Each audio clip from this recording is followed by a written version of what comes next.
So during my prayer with Bob, just before we did band practice, a few thoughts came to mind that kind of fit into my sermon paradigm.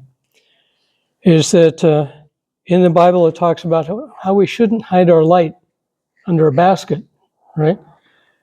That the truth and goodness in us should be to share, not just appreciation of things for our own sake. And during one of the prayer vigils, a few phrases came to light that when Adam and Eve fell, God asked, "Where are you?" Before the fall, he had no problem recognizing where and who Adam and Eve were because they were part of him, part of his spiritual original nature. But after the fall, they lost a portion of him.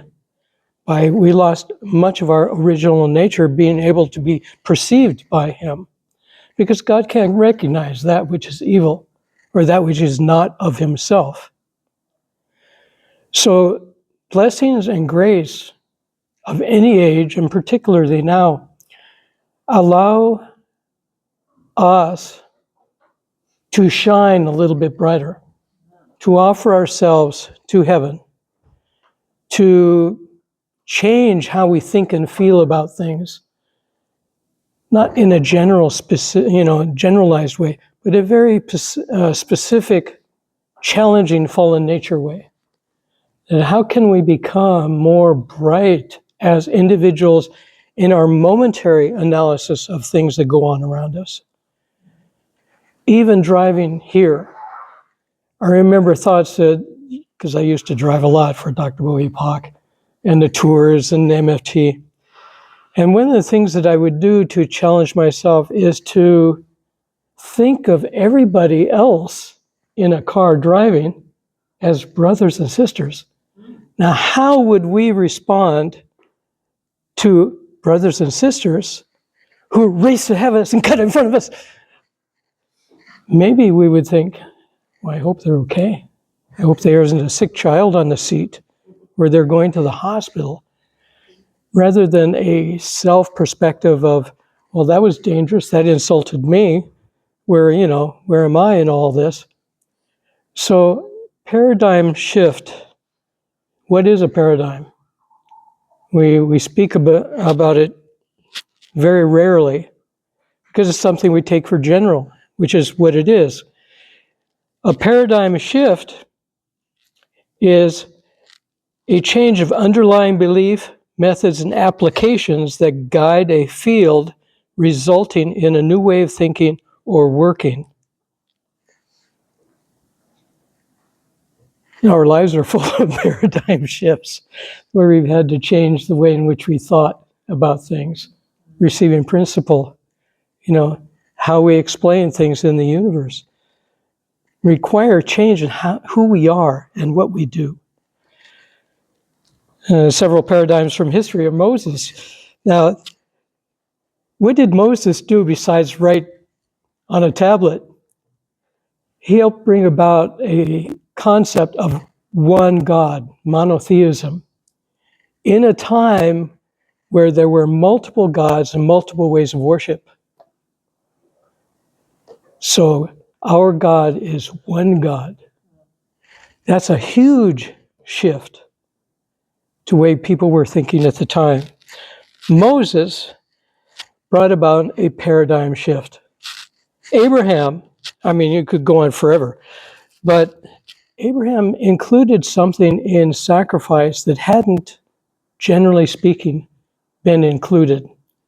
It was an obedience factor, that you make a sacrifice, that you demonstrate your loyalty and obedience to God. What Abraham did is he included love in a way that must have been terribly difficult for him. But not just him, because he was following a direction and obedience. So he was obedient. But what included the love was Isaac. that he could offer himself to support his Father's obedience and perhaps his own love that he had been taught to love God from his Father. So that sacrifice caused a paradigm shift of no greater love has any man than the willingness to sacrifice his life for his brother. And this is what Jesus brought us. That our love is not just of other things. You know, we love a lot of things. I love strawberry ice cream. But Jesus' love is so much deeper in that he reflects the love that God has for us in ways that are beyond all understanding. So Jesus brought about a paradigm shift that as our love grows, we can't exclude anyone. Does God, who does not see your sin, but sees your lack of light, love others more than, anyone more than another? Because we're all his children, then he loves all of us. The trouble is, our own fallen nature is we tend to love ourselves or select groups around us more than others. So taking God's viewpoint is one of the first things to reverse our fallen nature, is to take God's viewpoint in our love for others. Now we're in a time of the second coming. So the phrase is old wine into new wineskins. What is the old wine?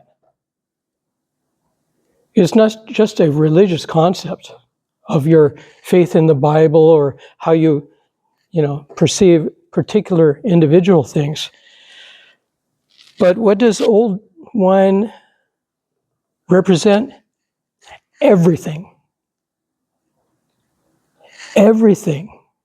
The way you think, the way you feel, the way you play music, the way you put paint on a canvas, giving art, giving love, giving inspiration.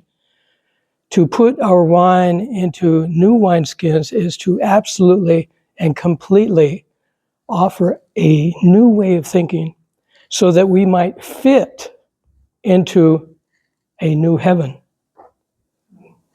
What are true parents bringing about? What is true mother bringing about? And one of the phrases or one of the sentences from our nightly prayer vigil was, "You must be born again with a new spirit that will fit into heavenly future." So how can we fit into a heavenly future as perceived by true parents, by all those who have sacrificed before us, without offering everything? This is one thought that True Mother has brought to us, is that if we are in one thought and heart with that concept, we must address our thoughts, culture, art, music. Everything needs to be reborn. And we hear that more and more when we hear some of the heavenly music that is coming from brothers and sisters in a new way. And the way that we hear testimonies of second gen from Champyeong. They are new people in a new age with a new way of thinking that is more aligned with True Mother and True Father than our struggle through the wilderness. We were saddled with so many difficulties in the ways of thinking, ways of feeling about other people, about situations, about should I obey or what can I get away with, So this is kind of a closing thought.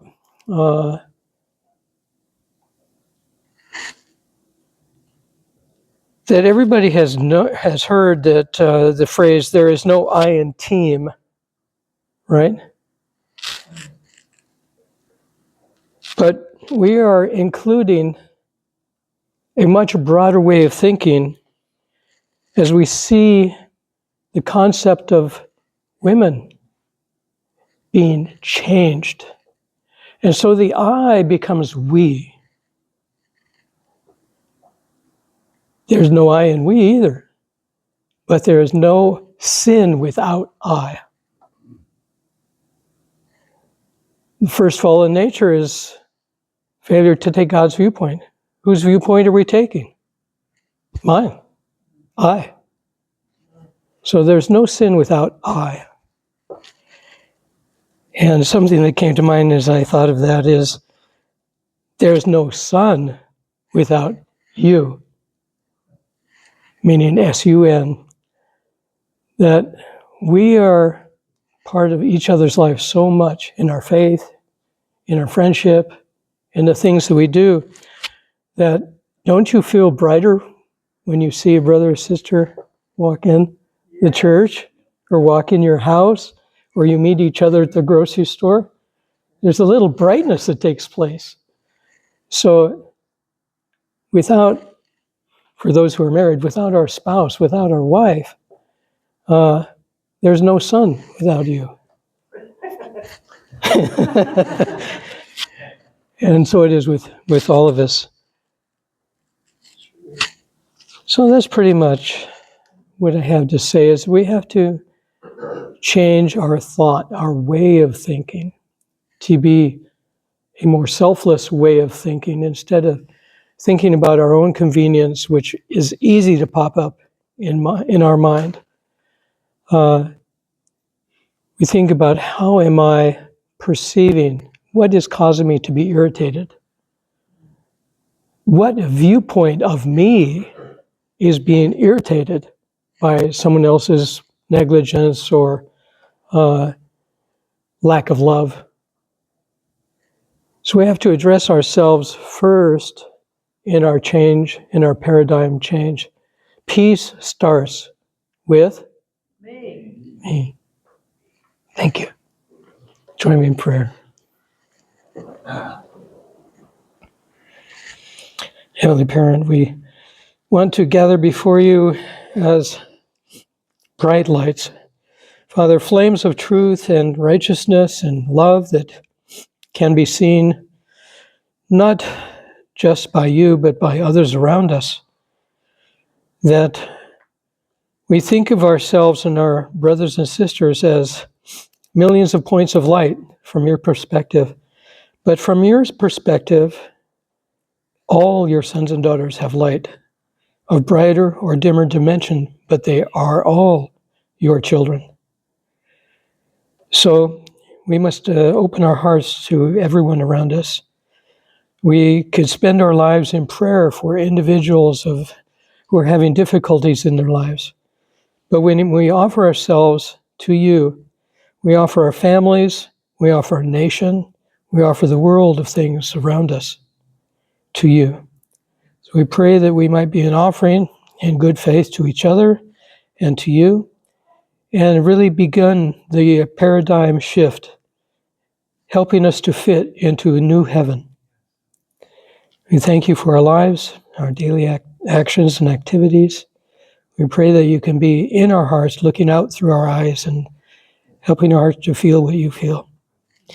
We offer these things, upholding our beloved true parents of heaven, earth, and humankind.